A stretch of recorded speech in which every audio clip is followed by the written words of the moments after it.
Hey guys, Brandon here with Exotic Cars 19 with another review. Really excited about this one because it's a different experience for me. I'm in a 2017 Porsche Panamera 4S. Porsche Panameras in general, I haven't even sat in one before this, so really excited to kind of get my feel on this one, especially it being the 4S. The weather lately here in Central Texas have been pretty poor, so this is a pretty fitting car at the moment. The whole ethos of this review, as you could probably suggest from the title, will probably have something to do along the lines of daily drivability. Is a Porsche Panamera 4S in particular daily drivable? Now, before even spending a whole lot of time driving it, I would probably already give the short answer and say, of course, it's daily drivable, but along this review, I'm going to go ahead and touch on some reasons on why that is. Now, before I hit the road, I just want to give a thanks to my friend Aaron over at Porsche of Austin, Texas, for allowing me to review this car today. I'll go ahead and leave a link in the description to where you guys can check out the website and see their inventory because they got a lot of fun stuff at the moment. So go ahead and click that link and see what they have. But without any further ado, let's go ahead and get going here. So this is the new key here for the Panamera, and it is a very stylish key, but it is keyless. However, Porsche, as you know, always has the key slot in the left-hand side, back to some Le Mans history. But that is still there, but it's a non-removable piece, so you can just go ahead and twist that. Now, I have to say, for it being the smaller displacement it is in the lineup of Panameras, this one still has a very nice startup sound, and it's still pretty distinguishedly Porsche, which is pretty nice. So I'm going to go ahead and put it into drive, and as I usually like to do with my reviews, especially talking about daily drivability, I like to leave the lot and start driving just on the most mundane mode possible. So with that said, just rolling out of here, I have it in all of the comfort mode, the comfort, suspension, everything like that, and we're just going and rolling, and we're already in 6th gear at 40 miles an hour, and the ride is unbelievably tolerable. Now, I did drive just a little bit just to get to that location where I started the video at. Totaled, I'm probably at like half a mile of experience with the Panamera, so still developing first impressions here, but in the most comfortable, docile mode, it's just that. So yeah, it drives as you would expect from a German luxury sedan, kind of a larger one as this is. So let's dive into it. What makes the 4S the 4S, and what's it all about? Well, it's 4-wheel drive, so that's why I was kind of excited to drive this one with this muggy, wet weather. But along with that, what you get here is a smaller displacement engine, like I mentioned. It's a 2.9 liter twin turbocharged V6. There's other engine options available as well, a twin turbocharged V8 and all that good stuff. But this one being the V6, I approached it thinking it was going to be quite a mundane daily driver. Like I said, it can be that. However, just from a little bit of experience off camera on the way to that location, it seems to be actually pretty peppy, as we'll get into in just a moment here. But so yeah, 2.9 liter twin turbocharged V6, and it makes 440 horsepower, so it's pretty darn efficient. As far as torque goes, it's 405 pound-feet of torque. Pretty easy to do with these twin turbos nowadays. So good figures out of a little 2.9. All of that's kind of wasted if it weighs too much, but this one only weighs just over 4,100 pounds. For what it is not bad at all, in my opinion. There's American muscle cars weighing far beyond that, so that's actually not bad. Just over 4,100 pounds with 440 horsepower, 405 pound-feet of torque. Yeah, not too bad. No wonder it feels pretty peppy. So what does that all equate to? What is peppy then? Well, it will do 0 to 60 in 4.2 seconds without the chrono pack. The one I'm driving here has the chrono pack, which will do 0 to 60 in 4 seconds. Again, not bad for this little 2.9 liter German daily driver. So as you can see, it's a very two-faced car. It can most certainly do the boring stuff, but the numbers so far are adding up to be a pretty fun car. Also, top speed is just under 180. I think it's 179 miles per hour, which again, all equate to unexpected numbers if you just approach this thing as being a daily driver. So it's pretty fun in that regard. So let's remind ourselves why this is actually a great daily driver, away from some of the performance figures. Well, the reason it's a great performer is also the same reason that it's actually very comfortable just cruising around, and that's this transmission. This PDK is also very two-faced. Right now, it makes its shifts very seamless. I don't feel them. They're not clunky at all.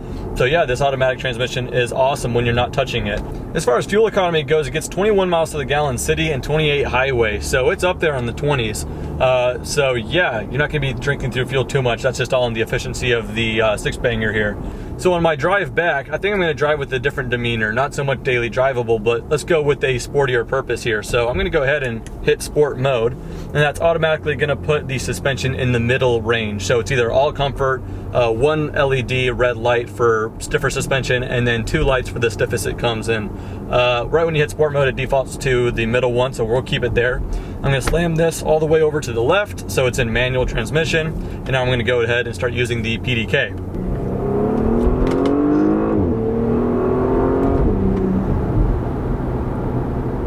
I don't think that audio is going to come through because it's a very quietened down V6, but the tone is right to it. It's kind of hard to explain. I don't think it's going to be just this raw, raspy sound that you guys are going to be able to pick up through the mic.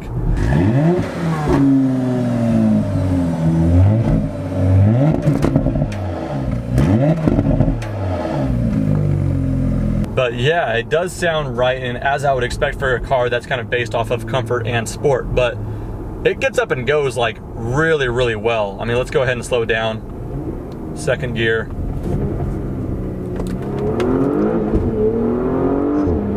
Dang. It is easy to pick up speed in this thing.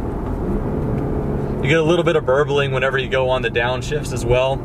See if maybe rolling the windows down some might help.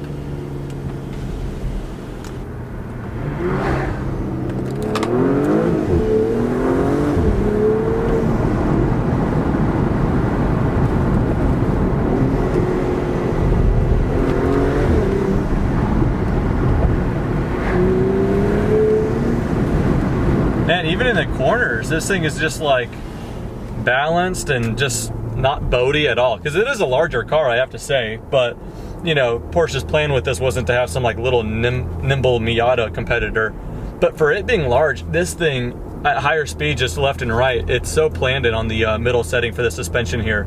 I'm actually thoroughly impressed. I'm not just saying that. This is it's taking me by surprise quite a bit here. This starts at $103,000. All optioned out, can go a little bit more. Feel free to jump on the Porsche configurator and kind of make one the way you want, specifically to your taste. But yeah, 103 grand to start off.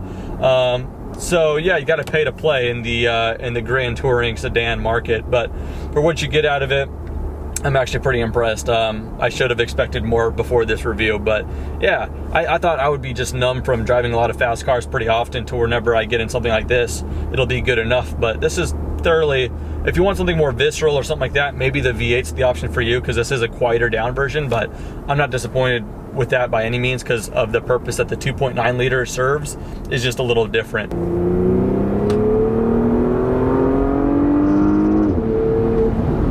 It will max out at 6,800 RPM, as it is a little bit lower for the twin turbo V6. Just on that upshift right there, I'm still blown away that this sounds like a Porsche still.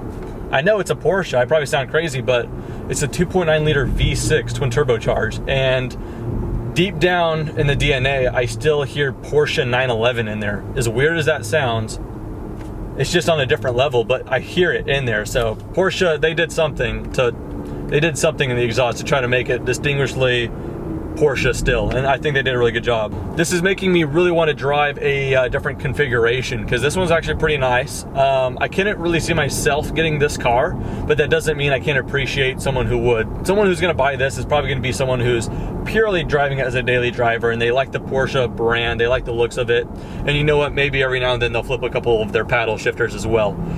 Personally, I'm really curious to see what that V8's going to feel like. Maybe I'll get the opportunity to do that here soon enough, but I think this is a really good one to start off with, and hopefully in the future we'll get some more Porsche reviews going, and we can always kind of baseline with this car here.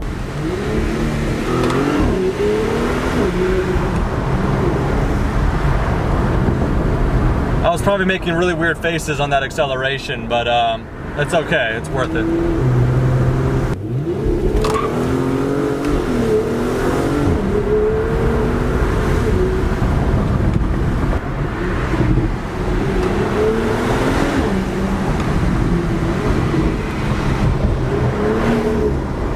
I could totally see myself being a head over heels Porsche fanboy if I'm not one already. Just from the couple experience I've had with some of their more special cars, the 918 and the GT3 series of cars, I'm just absolutely in love with them, that I haven't really had a whole lot of experience with their other product line.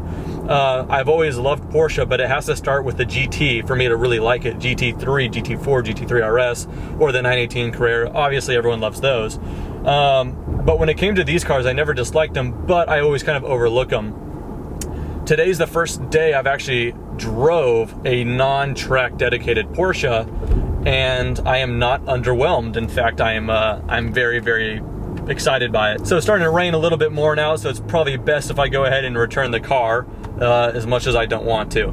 But yeah, overall, really glad I did this review. Kind of opened my eyes to the different segments of Porsche, and really makes me love the brand even more. So thanks again to Aaron at Porsche of Austin. If you guys need any sales help, then go ahead and contact him. And again, check the link in the description, check them out, see their array of inventory. They got a lot of exciting stuff at the moment. But anyway, that's gonna go ahead and do it for this review. Thank you guys so much for watching, and have a great day.